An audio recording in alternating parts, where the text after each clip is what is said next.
Travailler avec un manager incompétent peut te rendre la vie impossible. Je sais de quoi je parle, hein. J'ai travaillé plusieurs années avec des managers complètement incompétents, mais sache qu'il y a quelques petites techniques que tu peux mettre en place qui vont te permettre de gérer la situation, qui vont te permettre de cohabiter avec ce manager incompétent dans le but de faire ton travail dans des conditions correctes. Donc le premier conseil, ça va être de documenter toutes les erreurs de ton manager. Donc je sais, je n'aime pas trop ça, le fait de prendre des captures d'écran de certains messages, le fait de prendre des évidences de toutes ces erreurs. C'est quelque chose que je n'aime pas, mais c'est important de le faire. Parce que ça va te permettre un jour, si ce manager se retourne contre toi, d'avoir des preuves, des arguments de ton côté pour justifier le fait que celui qui est mauvais, c'est lui et c'est pas toi. Donc ça va te permettre de te défendre peut-être vis-à-vis des RH, vis-à-vis peut-être des supérieurs de ton manager. C'est hyper important. Dès que tu vois que ton manager a un comportement déplacé, dès que tu vois qu'il écrit des choses désagréables sur d'autres personnes dans le dos, ou je sais pas, tu prends des captures d'écran, tu gardes tout ça, peut-être que ça ne te servira jamais, mais peut-être qu'un jour, ça te permettra de te défendre face à ce manager incompétent. Donc deuxième conseil pour collaborer avec un manager incompétent, c'est de fixer des limites. Donc le problème avec les gens qui ne savent pas travailler, qui sont incompétents comme ton manager, c'est que ils acceptent des fois tout en tant que chef, en tant que supérieur. Quand certains services extérieurs leur demandent quelque chose, ils disent oui à tout. Et ensuite, c'est à toi de faire le boulot. Donc ça, c'est extrêmement désagréable. Donc il faut apprendre à fixer des limites à ton manager. Donc si ton manager t'ajoute un travail inutile, dis-lui tout simplement que là tout de suite tu es occupé avec telle tâche et que tu ne peux pas tout de suite le faire. Aussi, arrête de répondre à tous ces messages, tous ces emails qui sont à des horaires en dehors du travail, le soir, le week-end. Déjà, d'entrée, ne lui réponds même plus. Fais en sorte simplement de travailler avec lui seulement dans les horaires de travail. Et aussi, abstiens-toi de parler de sujets qui n'ont rien à voir avec le travail, avec cette personne, sauf si c'est pour créer des liens, avoir des moments quand même agréables. Mais en général, focalise-toi sur le travail et focalise-toi sur le fait d'organiser le travail avec cette personne dans le but de te protéger toi-même. Troisième conseil, cherche du soutien. Voilà, le problème souvent quand on fait face à un manager incompétent, c'est qu'on fait face à une grande solitude. On a l'impression d'être la seule personne à souffrir de la situation, d'être la seule personne à voir l'incompétence de ce manager. Donc n'hésite pas à parler à des collègues de confiance, n'hésite pas à parler aussi avec des proches dans ta famille. Ça permet de se sentir moins seul, ça permet de prendre de la distance sur la situation, de confirmer que la personne qui est mal, c'est le manager, c'est pas nous.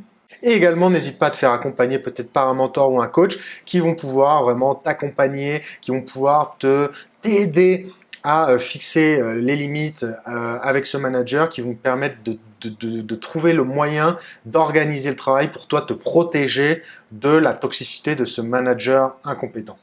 Quatrième conseil, apprends à gérer tes réactions. Donc même si tu ne peux pas contrôler les réactions de ton manager, tu peux contrôler tes propres réactions. Reste toujours calme et professionnel, même face à l'incompétence et à la toxicité. Ne laisse jamais ton supérieur te réduire, t'humilier. Reste toujours humble. L'incompétence de ton manager, c'est son problème, c'est pas le tien. Donc reste toujours fier de toi, reste toujours humble et ne te laisse jamais écraser. Cinquième conseil, développe tes compétences en gestion de conflits. Voilà, gérer une relation avec un manager incompétent, c'est un réel défi. Il y aura toujours des sujets sur lesquels vous serez en désaccord.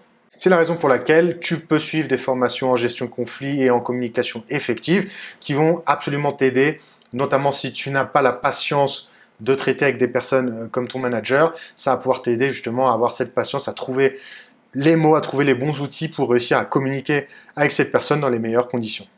Sixième conseil, n'hésite pas à parler directement avec ton manager. Voilà, si tu te sens en confiance, si tu le connais assez, n'hésite pas à parler en one-to-one dans un moment peut-être en dehors du travail ou de lui demander une réunion et parler clairement avec lui.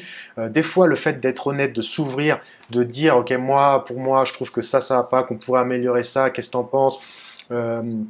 Dire aussi, admettre ses erreurs, peut-être que là, moi, j'ai pas été bon, mais alors, qu'est-ce que tu penses? Comment je pourrais m'améliorer? Voilà, le fait de s'ouvrir, de parler à cœur ouvert avec cette personne, ça peut considérablement améliorer votre relation et donc ça peut considérablement aussi améliorer son attitude avec toi. Septième conseil, n'hésite pas à parler à ses supérieurs ou aux ressources humaines. Peut-être que ton manager est tellement incompétent que ça devient extrêmement peut-être toxique pour l'entreprise, ça devient grave. Donc alors n'hésite pas à parler avec les RH, avec les supérieurs de ce manager, peut-être avec les preuves à l'appui dont on a parlé avant, pour montrer en quoi son comportement est toxique pour l'entreprise, pour l'équipe de travail. Peut-être qu'ils vont rien faire ou rien pouvoir faire, mais au moins ils seront au courant de la situation parce que bien souvent les RH ou les supérieurs, les directeurs ne sont pas du tout au courant, ne voient pas du tout ça. Et voilà, petit à petit, les gens disparaissent, partent dans une autre entreprise et ils tombent des nues. Voilà, ils se disent, mais qu'est-ce qui se passe? Donc le fait de lever la main et de dire, regardez, la situation c'est celle-là dans cette équipe, le manager est comme ça, et ça provoque énormément de problèmes, énormément de tension, ça c'est déjà quelque chose que presque un devoir, tu dois le faire pour que au moins voilà, les RH, les supérieurs de ce manager soient au courant. Huitième conseil, n'hésite pas à considérer une transition professionnelle. On le sait, travailler avec des personnes comme ça, c'est extrêmement difficile. C'est des personnes souvent qui n'ont pas la capacité d'évoluer, qui n'ont pas la capacité de se remettre en question. Et donc, si tu sens que la situation ne s'améliorera jamais, que tu n'es pas heureux ou heureuse dans cette situation, n'hésite pas tout simplement à penser à changer d'équipe au sein de ton entreprise ou même changer d'entreprise, changer de travail. Le plus important, c'est toi, le plus important, c'est ton bonheur, le plus important, c'est ton propre développement. Et si tu sens que travailler avec cette personne, ça ne te permet pas d'être aligné avec toi-même, n'hésite pas à considérer un changement, tu ne le regretteras pas. Donc voilà, c'est tout, ces 8 conseils assez simples en fait à appliquer pour réussir à s'accommoder nos manières de travailler avec une personne incompétente.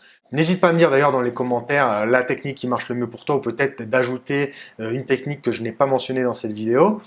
Et si tu aimes recevoir ce genre de conseils, sache que j'envoie tous les lundis un email à ma communauté. Donc ça s'appelle l'email du lundi tout simplement. C'est un email inspirant qui booste ta motivation avec un petit conseil à appliquer dans ta semaine voilà, pour faire la différence dans ta semaine de travail. Si tu le suis, si tu l'écoutes tous les lundis, tu vas pouvoir réellement donner un boost à ta carrière. C'est complètement gratuit. Et d'ailleurs, si tu n'aimes pas l'email, tu peux te désabonner en un clic. Voilà, il y a le petit bouton désabonner en bas de l'email. Je supprime toutes tes données, c'est-à-dire juste ton email et ton prénom. Tu n'entendras plus jamais parler de moi, donc ça coûte absolument rien d'essayer. En attendant, moi je te remercie d'avoir suivi cette vidéo jusqu'au bout. Peut-être qu'on se retrouvera dans la prochaine. Ciao, ciao!